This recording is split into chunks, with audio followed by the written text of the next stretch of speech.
Ne, könnt ihr mal vielleicht vorbeikommen.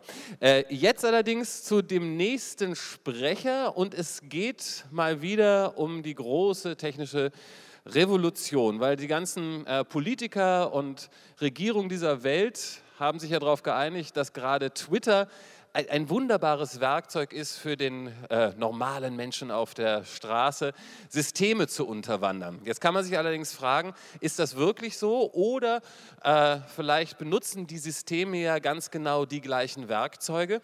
Ein Mann, der jetzt über das hier gut 45 Minuten reden möchte,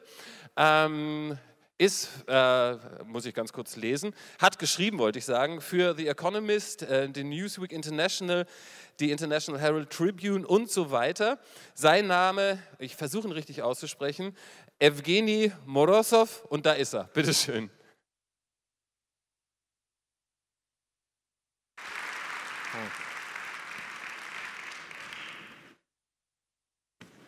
Hi, well, I have no idea what the person introducing me just said, but I assume it was all true. Let me start with a little confession. So you probably saw that last year there were a youth protest in Moldova, right? And very quickly they were called a Twitter revolution, right? And unfortunately, I think I'm the one to blame for that. I was actually the one who came up with this very nice buzzword, which apparently stuck really well, you know. And if you look at how it has been used, you know, a lot of media actually got fascinated with this idea of young people suddenly using new media and Facebook and Twitter to basically communicate with each other. Right? Unfortunately, every single other riot or revolt or whatever else you want to call it got that label attached to it. And, you know, in retrospect, I think it was probably a very bad decision on my part, and I'm not particularly proud of that, because I think too many meanings now are attached to this term. And if you look at the coverage of the events in Iran, for example, in the American media, you see extremely divergent media newspapers, like, for example, The Nation and The Washington Times, which have nothing in common politically, which are the opposite polar ends, actually embracing very eagerly this label. Right, and of course, you had the same thing in Germany. You know, Spiegel also very eagerly embraced the label of Twitter revolution. And while doing research for my book, I actually, you know, spent quite a lot of time compiling all sorts of silly things which pundits, mostly in America, actually said about Twitter, right, and the role that it played in Iran. And if you go through this list, which extends to many, many pages, also just a few snippets, you'll actually be shocked at how much enthusiasm and utopianism people associate with the role that technology can play in bringing those reprisals. And those of you who follow this field probably heard about a very important speech that Hillary Clinton delivered earlier this year. She spoke about internet freedom, and I can assure you that now, by the end of the year, all major think tanks in Washington and New York will all start some kind of internet freedom programs, because this is the new buzzword in town, right? Everyone loves this concept. It raises money really easily. People are just jumping on this bandwagon.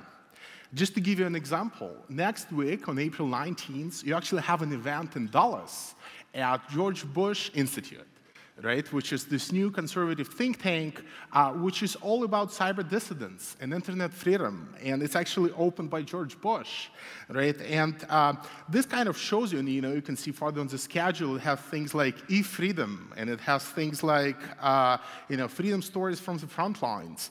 There is definitely a lot of excitement, which I wouldn't necessarily say is a healthy thing. You know, if the last 8 or 10 years taught us anything, it's that if George Bush gets excited about a subject, it's probably not going to bring any good results. Why bother? Why should we even be thinking about this matter? And why is it very important to get this relationship right? How technology influences political protest? Well, I think that it's inevitable that, all of conservative and neoconservative pundits will eventually embrace internet freedom as one of the leading causes, right? And I think it's very sad, but I don't think there is any way out here, right? There will be money allocated to it. I think it will politicize blogging and new media up to a point where it will just be very dangerous to be a blogger in certain countries, no matter what you blog about, whether it's about cats or whether it's about music. The fact that now bloggers are being perceived as cyber dissidents and potential threats to the state, I think makes a lot of makes it very hard and difficult for a lot of people who are embracing new media for completely different reasons to continue operating in their countries. Second point, I think, is that, for sure, all this money flowing to internet freedom is almost certain to be misallocated. Right? If you look at the kind of rhetoric, and I'm based in Washington, I'm based at Georgetown University now, and I can hear a lot of this rhetoric. A lot of this revolves around circumventing internet censorship, right? Which is probably a very important venture, but that's not the only thing that can be done. And in many cases, that's actually not going to help much, because censorship now and internet control takes many different forms, which you can't just solve by funding circumvention tools. And I'll try to get to this at some point. And I think, lastly, we also have to understand that digital activism may not actually require any money. Right? And that by funding it, we may actually spoil a lot of otherwise self-sustainable entrepreneurial initiatives, which would develop on their own. And I think this is very important to keep in mind, that money always comes with certain political strings and attachments. And sometimes it's better to underfund the project than to have it associated with an American or European political entity. So before we jump into the actual meat of my presentation, I think there is definitely a need for us, and I'm sort of guilty of this myself, but we need to go beyond this very abstract discussion of whether the internet is good or bad for democracy and start actually critiquing specific policies. Right? We have to be looking at how money should be allocated. We have to be paying critical attention to how healthy it is for governments and even Western governments to get involved in this space. And this is something which we would never be able to answer if we just continue talking about very abstract topics and looking at very abstract effects. So just to give you a very short biographical digression here so that you understand where I come from and so that you don't think that I'm an enemy of internet freedom or something. I actually come from I would say quite mixed and interesting background. I started in this field working for an NGO, which was doing a lot of new media work in the former Soviet bloc.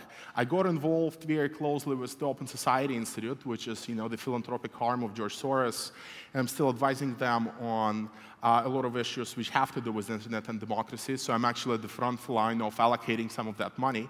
And I also do a lot of journalism, as you may know, writing a lot about internet activism, writing a lot about technology and politics. So I have multiple perspectives here, and it also helps that I actually originally am from Belarus, so I've seen some of these issues dealing with authoritarianism firsthand. So that's kind of what shapes my perspective. It's definitely not just coming up with theories for theory's own sake. It's trying to understand how we can actually use some of the theories to bring tangible improvement to many of those closed authoritarian societies. And again, I just want to make a disclaimer. A lot of people, and I think for good reasons, doubt the very premise that we should be democratizing any region with any technology or any aid, right? And I think it's a position which is probably more popular in Europe than in the US. And we can probably have an entire conference on this, whether we should actually be doing anything to democratize the Middle East or Central Asia. I'll just leave it on the margins, assuming for the purposes of this talk that for whatever reasons, this work will continue, and the governments will continue in the West will continue supporting those efforts. So it's not anyhow, a moral take on whether we should be doing it or not. So the key takeaway, I guess, from this talk, if you don't remember anything, and to answer my first question in the talk, it's we really know very little. about the internet's impact on authoritarianism. And I think we know very little, and we are still misleadingly thinking that we actually know a lot. And we have a lot of biases here, and I think a lot of those biases have to do with our wrong reading of history, the wrong reading of political science, and our somewhat shallow understanding of the dynamics of the internet. And I'll touch on all of those later on. I think to me, for a very long time, I've been thinking about best ways to actually, think about those issues. And so you have new media, you have blogs, you have social networks, you have, a limited amount of funding. And on the other hand, you have some objective. You want to bring freedom, you want to bring more respect for human rights, you want to somehow democratize those societies. And for me, I think the best, and it's probably also a very inappropriate metaphor, is, an analogy is, imagine that you're stuck in a dark room, right? And, you're forced to drink a bottle of vodka, and you're given a gun, and you're being asked to shoot at a moving target. Right? And, your hand is obviously shaking, and the target is moving, and you're also told that, well, there may be civilians standing in the room. And that's more or less the challenge, I think, that we are facing. The internet is constantly changing. Our tools, our gun in our hand, it's always evolving, right? It's changing, its governance is changing, the ways in which we regulate it is changing. But our target, authoritarianism, if you think about it very broadly, is changing as well. China today is not what China used to be in 1989, just like Iran is not what it used to be back then. And it's very important for us to actually understand that it's a very dynamic field. We can't just be, getting the old tools which worked in, 1989 and try to apply them to an environment which is completely different. And of course, the most important thing is actually to try not to cause any damage. Because I do think that there are a lot of activists, particularly in authoritarian states, who are not fully aware of all the risks which digital activism entails. They're not fully aware of the extent to which their secret services are watching social networks. They're not fully aware of what making friends with their Western donors on Facebook could mean. That it could serve as evidence that they're actually supported by the West.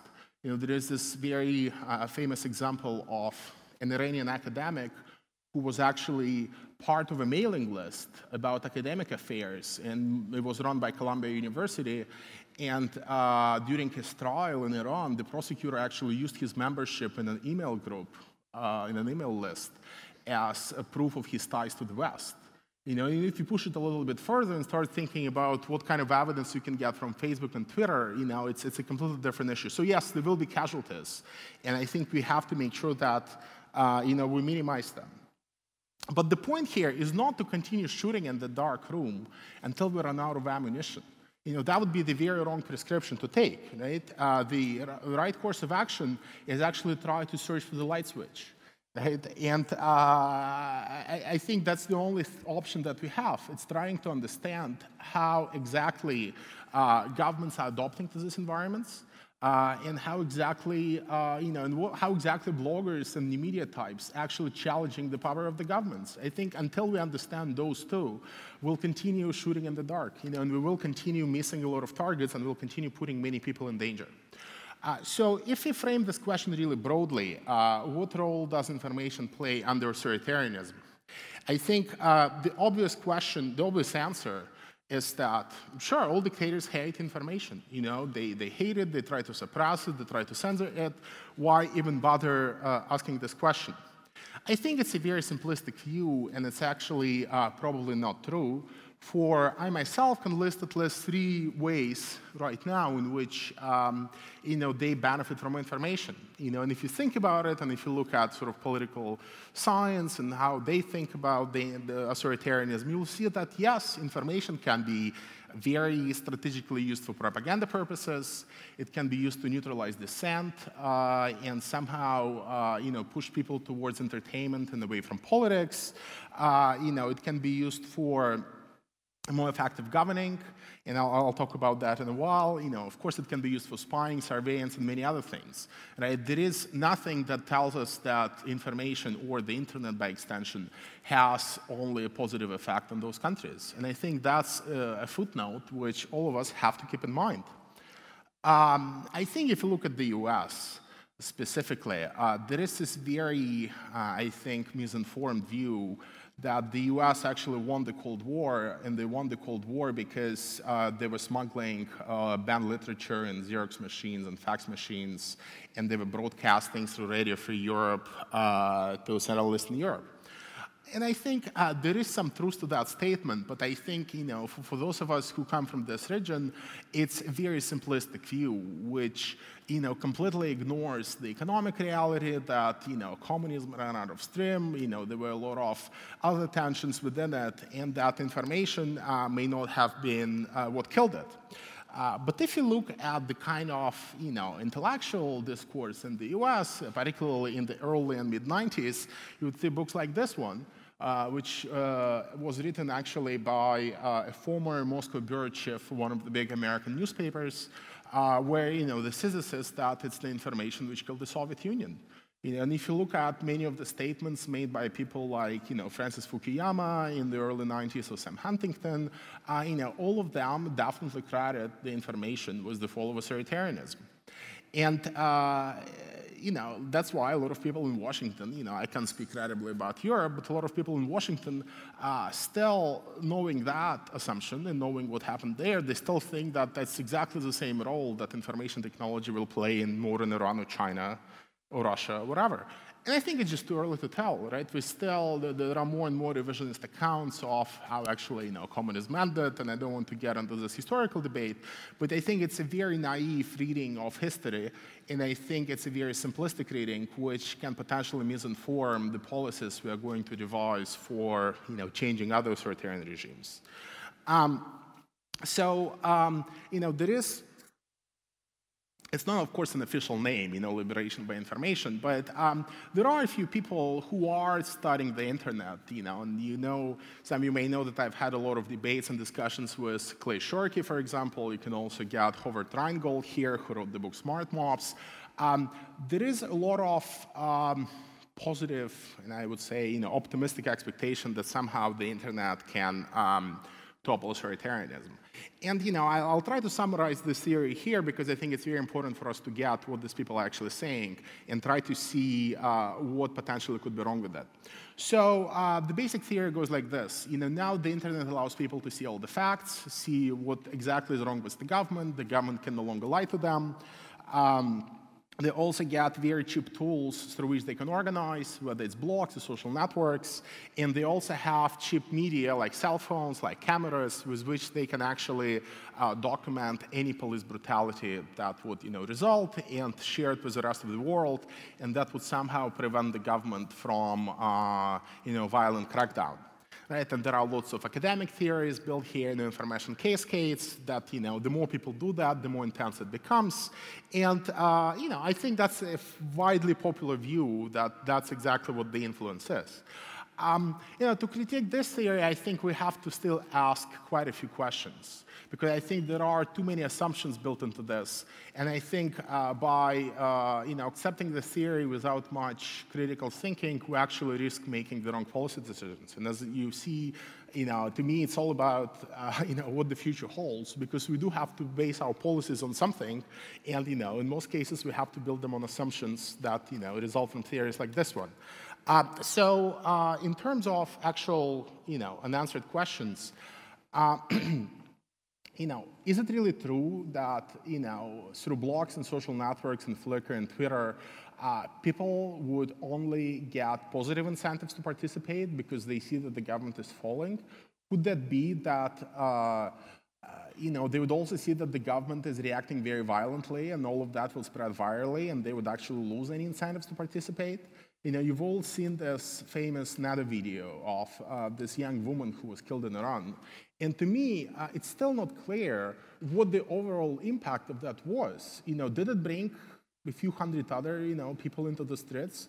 Or did thousands of people see that video and decide that, no, it's not very safe, I'd rather stay home, right? And the fact that it was spread in a decentralized manner, of course, also resulted in a lot of people seeing that, right? And I think that's something we just don't know yet. It's something that we have to study, but it will be too premature to say that this effect, this kind of encouragement of protest, works only in one direction. The second question, which again I also think we need to ask, is, even if that theory is true, what are the critical intervention points, and where can the government intervene and disrupt the communication flows? And of course, it's by blocking mobile networks, it's by blocking internet networks, and by cutting the cables. The Chinese were fine by cutting the cables in Zhangjiang when the Uyghurs were rioting last year. They cut those networks down for 6 months. They had no mobile coverage. They had no internet coverage, right? In an environment like this, it's very hard to plan a protest. We've seen in, for example, Cambodia in 2007, for 3 days before the elections, they just turned down all mobile networks, right? When all the mobile networks are down and the government knows how to do that, it's very hard to spread those messages and plan anything, right? So again, the key question here is, does the government still have control over the intermediaries? And again, there is very little that blogging has changed here. We can't give a satellite phone to every single individual, right? And even if we do, I'm sure the government will find a way in which they'll jam satellite phones, in a particular geographic area. So again, this is also very important to think about. The other question, which I think is even more important, is the value and usefulness of centralization, in planning a revolution. Again, if you look at Clay Shirky's book, you'll see a lot of, I think correctly pointed out observations that the internet has made it very easy for people to organize, right? But again, executing a revolution is somehow different from writing code and writing open source software or, doing a Wikipedia entry, because the kind of leadership you need is completely different. You need centralized leadership, which has objectives, which sets, goals, and where people should do whatever they're told, not take initiative. Right? And again, not everyone can be the revolutionary leader, right? You don't want people suddenly pulling your movement apart in 25 different directions. And it is incredibly easy with blogging and networking. You look at Facebook and what happened in Iran, you have no idea whether some of the people who were really active on Facebook were actually in Iran, or they were the Iranian diaspora abroad, or those were just foreigners who were sympathizing. And it's very hard to make decisions where you don't particularly know who are the people giving commands, right? So, yes, the internet has cheapened the cost of communication, but one of the indirect results may be that it will actually, make it harder for people to act as a coherent group. And again, this is something which I'm not claiming as definitive, but that's just another question which we need to continue answering, because I don't think it has been answered yet. So let me just give some, sketch, what else we have to be looking at. Because I think the current kind of thinking about protest, about the Twitter revolution, it's all very much focused on the short term. It's all focused on planning a protest. But if you look at the actual role of technology under authoritarianism, it also has long-term effects, right? It has effects which will show themselves in 5 or 10 years, whether it's by making government more effective, or whether it's by helping it to create more propaganda, you name it. We can't just be assuming that the only impact it would have would be on how potential revolutionaries plan a protest. So let me just give you a few, thoughts here. Again, the big question, which I think we have answered too prematurely, is how exactly can authoritarian states benefit from freer flows of information, right? Which may, again, seem more like an oxymoron. So here are some thoughts. Which, again, I think I hinted at already in my talk. For example, the question of improving governance. Again, you have to look at all of these countries, be that Russia, be that China, be that Iran, is very complex entities where, there is a central ruler, and there are people, who are doing things in the periphery. right? And the central ruler doesn't always know what the periphery is up to. From that perspective, will greater information flows help to, keep some bureaucrats in check, make sure there is little corruption? Sure, of course it will. And they will design systems in which local citizens can report on local corruption on the ground. And that's what's happening, for example, in China, where they are very active in terms of e-government, for example, right? They are setting up government websites, and they do want citizens to complain about what's happening on the ground, right? And they do execute local mayors who take bribes, right? That's just the reality of authoritarianism. So will we have a more effective authoritarian regime? Well, probably yes. Will it be any more democratic? I'm just not so sure. Then again, there is, I think, a strong propaganda value to, pretending to be listening to people. You open up, people submit questions, people submit various talking points. Sometimes you act on them, sometimes you don't. The net result that you're perceived as more open and transparent government, right? Your legitimacy goes up. Again, this is not something that we have studied or understood really well, and I think it does play an important role. So, again, we have to look at this question not so much through the lens of the internet, but through the lens of, how authoritarian regimes evolve and adapt to this new environment, whether it's globalization or whether it's the information society. It has very little to do with the internet per se. On this other question of sort of, cyberhedonism, as I like to call it, again, if you look at our discussions in the West, we do not yet have agreement whether, the internet is making young people more engaged in politics or whether it's making them more disengaged in politics, right? Again, that's something that's still up for debate. Some people saying that, these digital natives will be digital renegades who will all rise up and use Facebook to organize, and some are saying that they will all be digital captives who will just be staying home, playing computer games, and not participating in politics. Again, I don't want to weigh in on this question and give any answers, but that's something which we should also be considering in the context of authoritarian states. It's not at all certain, at least as far as I'm concerned, that everyone living or every young person living in those societies is by default opposed to the government. Right? And the more entertainment and the more opportunities for disengaging from politics you provide, the more disengaged they will become. So again, this is something which we need to consider, and I can perfectly see an environment where an authoritarian government would be, they would be happy with piracy, as they are actually. No one in China or Russia, with a few exceptions, cracks down on piracy. Well, why? Because probably they don't have enough resources, but another reason that, well, it keeps people busy. And it's not exactly videos of human rights abuses that they're sharing over BitTorrent. In most cases, it's Hollywood films, pornography, and music. Right? So again, this is another dimension which we have to consider if we want to get an answer about the internet's impact on authoritarianism. And a very short digression here. I also think we have to be completely clear on the fact that we cannot have a new branch of politics in those countries. I don't think that, you can have a meaningful virtual protest through Facebook or Twitter.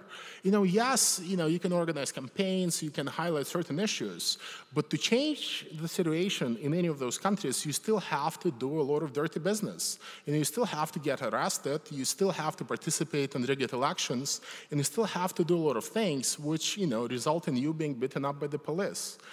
So what I don't want to do is for a lot of these young people who are comfortable with technology to get the wrong impression that the way to change things is by engaging with the internet rather than risking their lives on the street, and that's very cynical, but I think that's the reality that we have to face.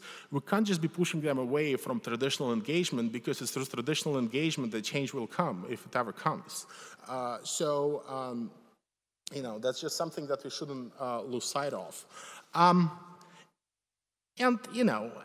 you look at the theory of authoritarianism, right? And you look at political science and sociology, and you find a lot of interesting things. You find that, many authoritarian states actually fine with having parliaments. They're fine with having elections. They're fine with having quasi-independent media. Why do they allow all that? Well, we don't know. There are lots of theories that they do it because, it helps to distribute jobs between, their elites, or they do it because it helps to learn who is the most corrupted bureaucrat and that get rid of him. There are all sorts of theories. But again, we have also to be prepared to consider a scenario where, an authoritarian state would say, fine, it's okay, let's have the blogosphere, let's keep them blogging as long as they don't engage in real political stuff. And I think if you look at, and it will be probably a contentious example, but if you look at Russia, there is very little control, right? There is no censorship of the Chinese kind of style, right? There is very little intervention. Does it have a lot of impact on the country itself? On social issues, yes. On political issues, I would say no, right? So again, there may be a certain legitimacy value built in allowing people to talk. And again, that's something that we can't just disregard, focusing on protest and, and what's happening to protesters. Propaganda angle is really easy. I'm not going to spend much time on it. You've all seen probably stories about, for example, 50 Cent Party in China. That's a movement which is affiliated with the government, and those are people who are basically being paid a few cents per comment when they, find sensitive political topics online, and they then comment and try to take that discussion in direction which is favorable to the government. Apparently there are 280,000 people who are employed and trained regularly to do this. Again, it may seem really crazy. Why would they be doing that? I think, we've learned that in the West. We have astroturfing, we have, corporations hiring the same bloggers to, go and promote their own talking points and products and whatnot. They actually see that the Chinese propaganda officials are learning from the Labour Party in Britain. They're having a lot of joint sessions and, know-how exchanges. And, it's a standard practice. You want to promote your talking points, you hire a few people who will undercover promote your talking points. The big question is, why do authoritarian states think it's important to do that? And I can build a theory here. I'll just try to be very quick. I think the reason they do it is because traditional forms of censorship are no longer very effective. And what happens is that when one Chinese blogger writes something online, and then the government tries to delete it, it just encourages 100 other bloggers to repost it on their own blogs, and they end up adding credibility to the accusations in the original blog post. So what happens is that instead of trying to remove this information from the internet altogether, they're trying to discredit it. And the way they discredit it, they just accuse the author of being an agent of the CIA or MI6 or being funded by the West, and then it discredits the entire message that they were trying to say, and it also makes other people really suspicious of lending their support to this particular blogger. And we we also have that in the West, with the Streisand effect, which many of you have heard of, and you can look it up. And I think that the other big issue here is that trying to push their talking points through anonymous bloggers, which may be completely unknown, is probably still more credible than trying to push their talking points through already discredited government media. I'm not sure how many people believed in the Soviet Union what they read in Pravda, right? But if you read something written by an anonymous scribe and you don't know where that person comes from, he can be a dissident, he can be something else. Sure, of course you'll be more likely to read that because you can't trust Pravda, right? And again, that's just another factor we have to consider. Surveillance and data mining, I think it's an issue very well in Germany, so I don't even want to spend too much time on it. Yes, obviously, all the data we produce on social media sites, whether it's Facebook or whether it's Twitter, does leave a lot of traces, which can then, the government can use in order to identify who we are, or in order to identify, who it is that we are connected to. Right? And I'll just give you two stories from Iran. So the government, after the protests quieted down, what the government did, they gathered all the photos that have been shared on Flickr, that have been uploaded to Twitter, and all the videos that have been uploaded to YouTube. And they set up a government-run website where they basically posted all of those photos, and they asked people to identify who are those people in the photos. So they would take a photo like this one, zoom it really well, and they would ask the public to basically, identify who are those protesters. And of course, then they would arrest them, they'll expel them from universities, they do all sorts of other nasty things. And that happened, it was a report on BBC, they got, I think, they identified more than 40 people. Right? Again, it just shows you some of the downsides of this increased transparency. Yes, of course, it will make police brutality more visible to international audiences, as a lot of theorists say, but we also have to be aware that it will make, the protesters also more visible, right? And then what kind of reactions it will trigger, we don't know. Whether the fact that the Iranian government is running such websites, how does it influence the, eagerness of other people to participate in protests? If you know that your face will be shown to the entire nation and you have a lot of enemies who will threaten you, I doubt you would want to participate in protests, right? Again, those are some of the relationships which we need to continue investigating. The other point is that another anecdote from Iran, again, just to zero in on this role of social networking, a lot of Iranians who live abroad have actually reported that when they go back to Iran, people at the border, the customs, so the passport guards, they actually ask them if they have accounts on Facebook. Right? And if they say no, they actually look them up on Google and they write down, all their friends in Iran, right? Because those people automatically look suspicious. And again, you can think of what are the kind of consequences, what are the kind of connections you can discover.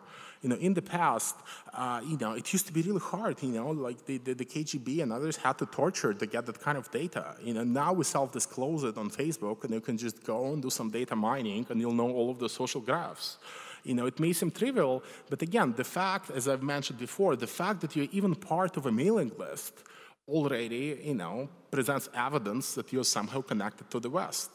And this is where I think we have to be really careful when we retweet stuff, when we, try to promote something we see in Iran on Facebook, because eventually, that could be used as evidence. And this is something where, I think we need much better ethics and, much better understanding of how things, actually working.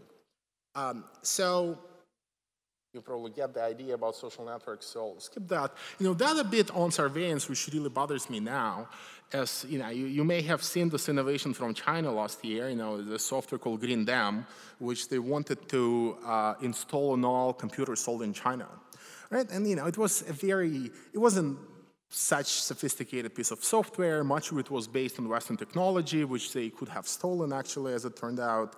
And it wasn't really rolled out in the most professional manner. But what really bothered me about this particular case is that, it was smart. It was almost relying on artificial intelligence to figure out what it is that you're reading and then make a decision whether it needs to be banned. It was a system which was constantly learning. It was exchanging information with a central server. It was getting directions. It was getting new vocabularies on what to ban. It would analyze the photo you're looking at, and it will determine whether it's pornography. Right? It wouldn't just ban it altogether. It would actually think, and process, and you can then imagine how you can link it to your other profile. You can look at who your friends are and then determine what kind of information it wants to block. Right? There are all sorts of customizations you can think of, which I think look very scary. And it gets us away from this, filtering of URLs and banning of URLs, where all we focused on was just banning, Wikipedia or banning the websites of Human Rights Watch. As long as it's based on content, it can ban anything. It doesn't even have to deal with URLs. Whatever copy you set up, if it finds that it has some language that it doesn't like, it will just shut down the application. And those are the kind of things which I find really bothersome. And and I'm not sure that we have good tools. I had it installed on my computer just to experiment. I had it for 3 weeks. I couldn't get rid of it. I'm a relatively advanced tech user, and I ended up just reinstalling my system. And I think the last point I would like to make here is that, too much of our thinking about the impact of the internet on authoritarian societies suffers from what I call the binary fallacy, where we think that it's all just a struggle between bloggers on the one hand, who are all pro-democratic and pro-Western, and authoritarian governments on the other hand. But I think the situation is just much more complex. You look at this and you start noticing that, there are nationalists, there are extremists, there are religious extremists, there are all sorts of forces and groups and networks which are not necessarily affiliated with the state, but which are also not particularly conducive to democracy, right? And they too are being empowered by the internet. I'm not saying that they're being empowered more than, say, the democratic forces, but you have to understand that if our common understanding of this, and I'm talking now, about the perception in Washington, if our common understanding of this is that the internet transcends Al-Qaeda, right, or Muslim Brotherhood, indirectly what follows is that the US will just continue propping up Hosni Mubarak in Egypt.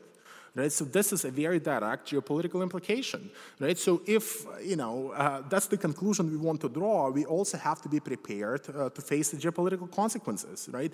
And missing and kind of removing this geopolitical angle from our analysis is likely to get us achieve completely wrong conclusions. So if we go back to our darkroom, and we try to figure out whether we should be controlling our hand, which is shaking, which is the internet, or whether we should try to fix the, the target.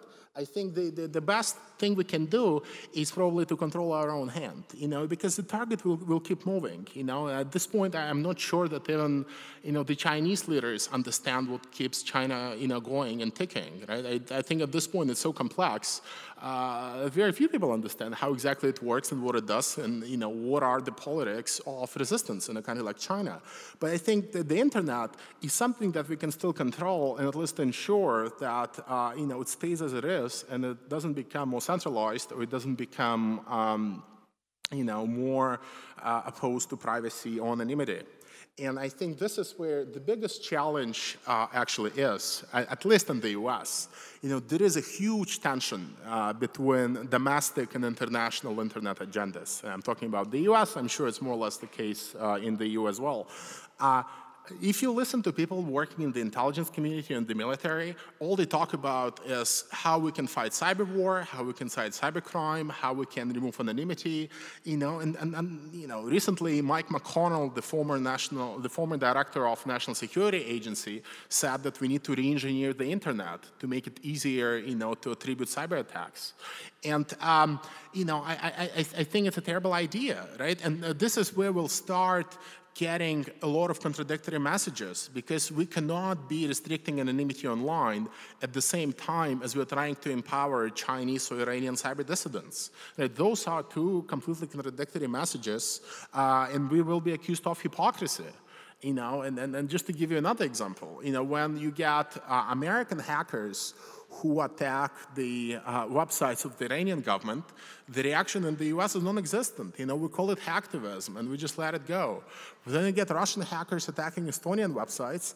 We call it cyber war, and we hold Russia accountable for whatever they did. And again, I think it just cannot continue for far too long, because the US and at some point the EU would also be accused of hypocrisy.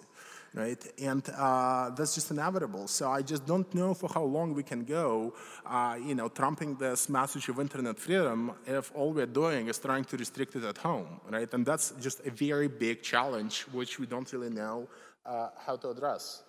And, the last bit here is that the kind of slide I showed you at the beginning of George Bush Institute holding a conference about cyber dissidents and their freedom, it's a big business. There is a lot of money attached to internet freedom. There will be even more money attached to it. And I think it's very dangerous. And we do have to think whether we want our governments to get involved in this, particularly governments and institutions with a very spotty track record. And I think we cannot just continue acting as if, that's not a problem. We can't continue, and I'm talking about activists here, existing in a parallel universe and saying saying that the internet is good for democracy and, ending the conversation. Because there will be people who will use your sound bites and insert them into their own reports, which will justify, bombing Iran or whatever, right? And I think at this point, we really have to be careful, and we really have to start engaging with policy criticism, because I'm really concerned myself about the kind of decisions which are being made about this subject in Washington right now. And I just think we need to exercise more scrutiny and more criticism of them. And, again, we have a very, very spotty history of, government intervention, in various foreign scandals. Right? So what would it be? It could be, again, we may get another the fall of the, Great Firewall of China, just like we had, the fall of the Berlin Wall, or we may end up with a very botched and mangled affair, like the Iran-Contra scandal. Right? And I'm not sure which it would be. As I've said, I myself am very concerned about the direction that things are going, and I think it's time for us to be paying more scrutiny and criticism. And I think I'll stop here, and we have about 15 minutes for questions. So thank you very much.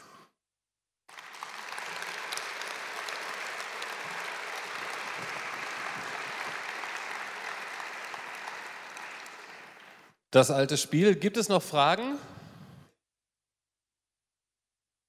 Dann jetzt zu dem bereitgestellten. Da sehe ich den ersten. Leg los. Well, I have one question. Your studies is pretty much about authoritarian states. Yes. But all the problems you're talking about, you also find in the West, pretty much, like supervision and control. And I ask myself why you don't compare the development in authoritarian states not stronger with this one in the West.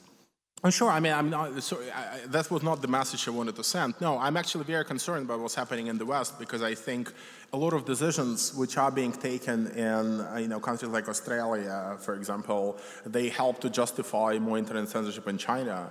I myself personally just happen, for personal reasons, much more interested in the kind of the future of freedom in authoritarian states. That's why I'm looking into this matter. But by no means am I trying to suggest that the situation in the West is any better. I think it's actually, getting worse. And I think the consequences of it getting worse will be felt everywhere. Because, if the democratic societies are moving towards more internet control, sure, everyone else gets just a free pass. So I'm with you on that question. Just something which I think, you in the West are pretty well, aware of, and, it's up to your civil society to start campaigning on it. But I'm extremely perturbed by contacts between, Google and NSA, and I think even if those contacts are not very meaningful, and if they're all about technical matters, it does raise certain issues, and it does, raise many concerns. And I think even many of the authoritarian governments, which now want to build their own email systems because they don't trust Google, they actually do have a point. I'm not sure that Americans would be very happy if, an American government specifically would be very happy if all of their citizens did their email on, a website run by a Chinese company which had regular contacts with the Chinese spies.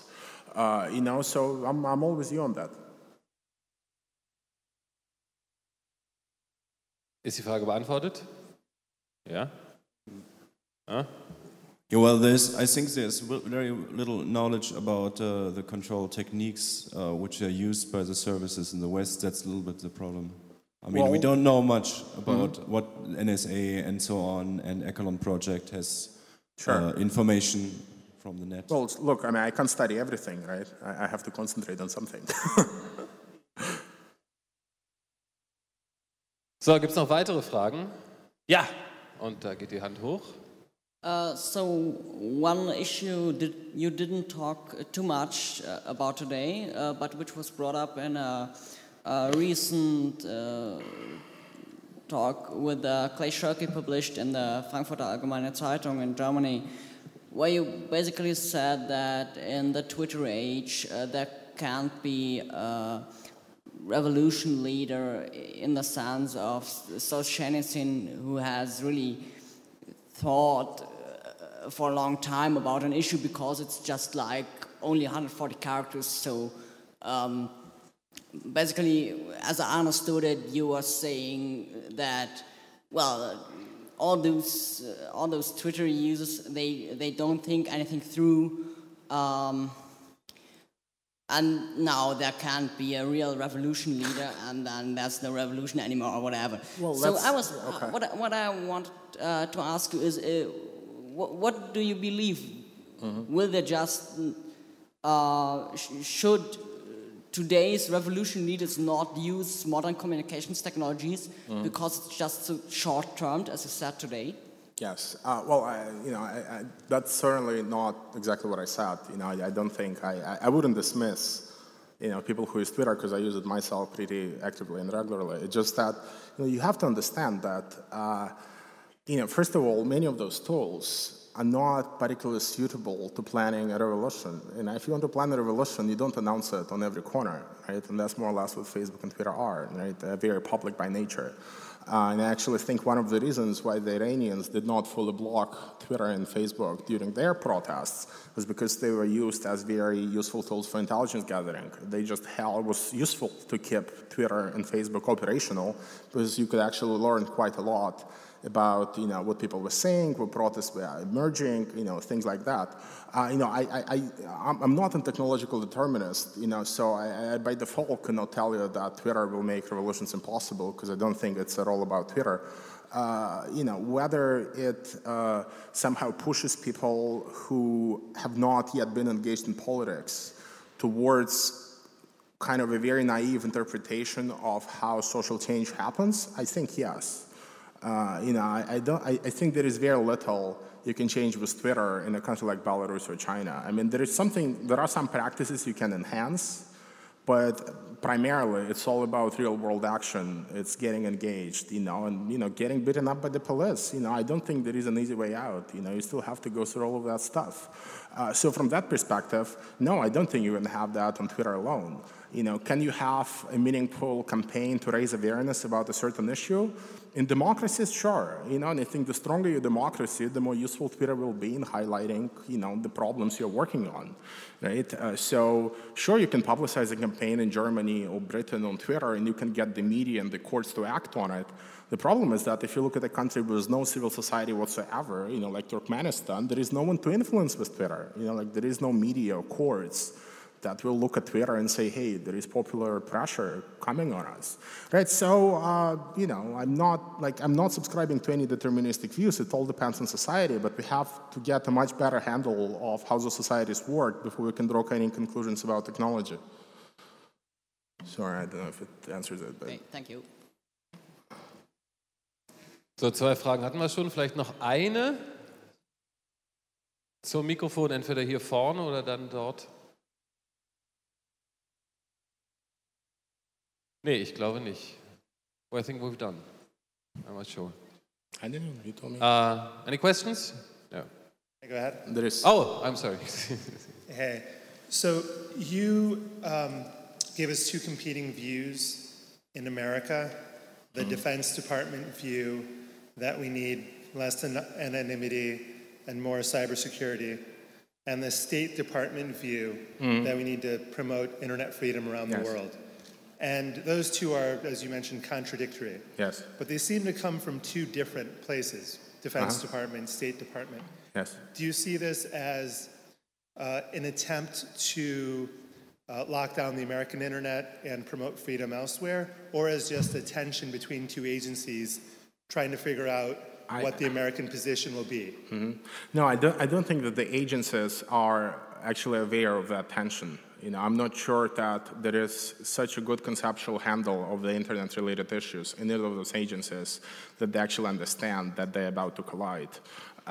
Even if you look at Clinton's speech, and we're sort of getting really wonkish here, but if you look at Clinton's speech from January, she herself didn't embrace a coherent position.